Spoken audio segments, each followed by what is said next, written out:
یہ واقعہ ستمبر 2008 کا ہے جب ہالینڈ کے شہر گروننگ میں ایک 14 سالہ ڈچ لڑکا اپنی سائیکل پر جا رہا تھا۔ اچانک دو نوجوان اس کے پیچھے آئے، اسے سائیکل سے گھسیٹ کر نیچے اتارا اور اس سے 1165 یوروز اور اس کا فون چھین لیا۔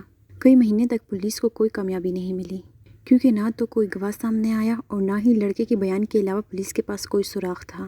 اگلے سال مارچ میں اس لڑکے نے اپنے کمپیوٹر پر گوگل میپس کا اسٹریٹ ویو کھولا اور اس جگہ کو دیکھنا شروع کیا جہاں تقریباً 5 ماہ پہلے اسے لوٹا گیا تھا۔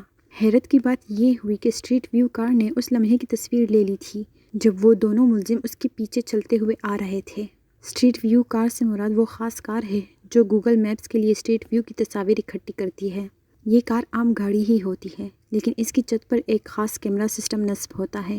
یہ کیمرے 360 ڈگری زاویے پر تصاویر لیتے ہیں تاکہ پوری سڑک اور ارد گرد کا ماحول ریکارڈ ہو سکے۔ یہ کار مختلف سڑکوں، گلیوں اور علاقوں میں گھومتی ہے اور وقتاً فوقتاً تصاویر بناتی رہتی ہے۔ بعد میں یہ تصاویر گوگل میپس اور اسٹریٹ ویو میں شامل کر دی جاتی ہیں۔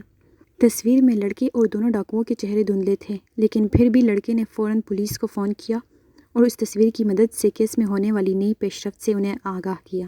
پولیس نے جب یہ تصاویر حاصل کر لیں تو انہوں نے گوگل سے درخواست کی کہ وہ ان تصاویر کا بغیر دھندلا کیا ہوا ورژن انہیں فراہم کریں تاکہ ملزمان کی شناخت کی جا سکے۔ دلچسپ بات یہ ہے کہ جب پولیس کو صاف تصاویر ملیں تو تفتیش کاروں نے ان میں سے ایک ڈاکو کو پچھلے جرم کی وجہ سے پہچان لیا اور دوسرا ڈاکو دراصل پہلے والے ڈاکو کا جڑواں بھائی نکلا۔ شناخت کی تصدیق کے بعد ڈچ پولیس نے دونوں جڑواں بھائیوں کا پتہ لگا کر انہیں گرفتار کر لیا، تاہم اس بات کی کوئی سرکاری تصدیق نہیں ملی کہ ان پر مقدمہ چلایا گیا یا سزا سنائی گئی۔ یہ بھی معلوم نہیں ہو سکا کہ اس لڑکے کو اس کا فون اور پیسے واپس ملے یا نہیں۔ یوں گوگل میپس کی مدد سے ایک اور کیس سلجھا لیا گیا۔ 30 جولائی 2010 کو جنوبی کیرولینا کے رچ لینڈ کاؤنٹی میں 3 افراد لیسلی ٹوڈ پاروین، ایڈگر لوپیز اور پابلو گوٹیریز گزمین ایک گھر کے احاطے میں بیٹھ کر شراب نوشی کر رہے تھے۔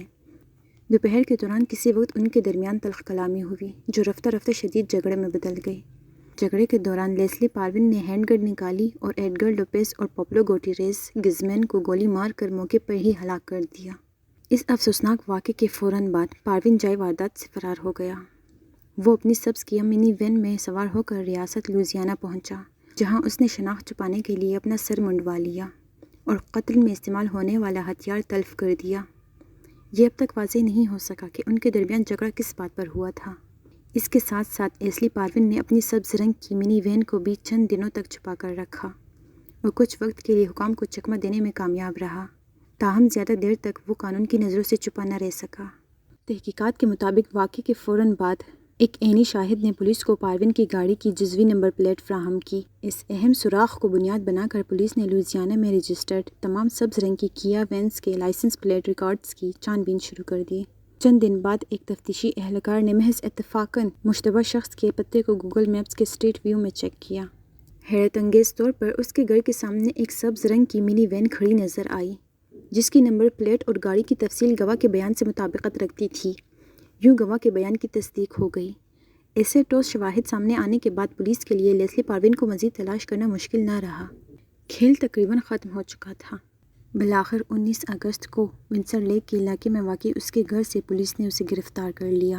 اس پر 2 افراد کے قتل کا الزام عائد کیا گیا اور عدالتی کارروائی کے بعد اسے 35 سال قید کی سزا سنائی گئی۔ تفتیش کے دوران ایک اہم انکشاف یہ ہوا لیسلی پاروین امریکی فوج کا 20 سالہ تجربہ رکھنے والا سابق اہلکار تھا جس نے دوران سروس 5 مرتبہ بیرونی ملک جنگی مشنز میں حصہ لیا تھا۔ 2007 میں اسے PTSD post traumatic stress dis order کی تشخیص ہوئی تھی، ایک سنگین ذہنی کیفیت جو اکثر شدید جنگی حالات سے گزرنے والے فوجیوں کو لاحق ہوتی ہے۔ یہ پس منظر اس کے رویے اور انجام کو ایک نئے زاویے سے سمجھنے میں مدد دیتا ہے، مگر قانون کی نظر میں یہ ایک سنگین جرم تھا جس کی سزا اسے بہرحال بھگتنی ہی تھی۔ لیسلی پاروین کے والد کے بیان کے مطابق اس کی 20 سالہ فوجی سروس اور عراق اور افغانستان کے جنگ زدہ علاقوں میں ہونے والی تعیناتیوں کا دباؤ ممکنہ طور پر اس کے رویے پر گہرا اثر ڈال چکا تھا جو اس دن اس افسوسناک واقعے کی وجہ بنا۔ یہ ایک تلخ حقیقت ہے کہ ایک شخص جس نے 2 دہائیوں تک اپنی جان خطرے میں ڈال کر ملک کی خدمت کی، اسے وقت پر ذہنی صحت کی وہ سہولیات نہیں دی گئیں جو اس کا حق تھا۔ اگر اسے بروقت مدد فراہم کی جاتی تو شاید وہ ایک پرامن زندگی گزار سکتا اور 2 جانیں ضائع ہونے سے بچ جاتی۔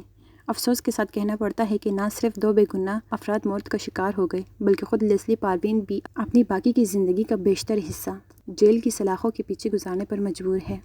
اپنے جرم کے 35 سال بعد وہ 75 برس کی عمر میں رہائی پائے گا، لیکن ایک ایسی دنیا میں جو شاید اس کے لیے مکمل طور پر بدل چکی ہو، اجنبی ہو اور جس سے اس کا کوئی تعلق باقی نہ رہا ہو۔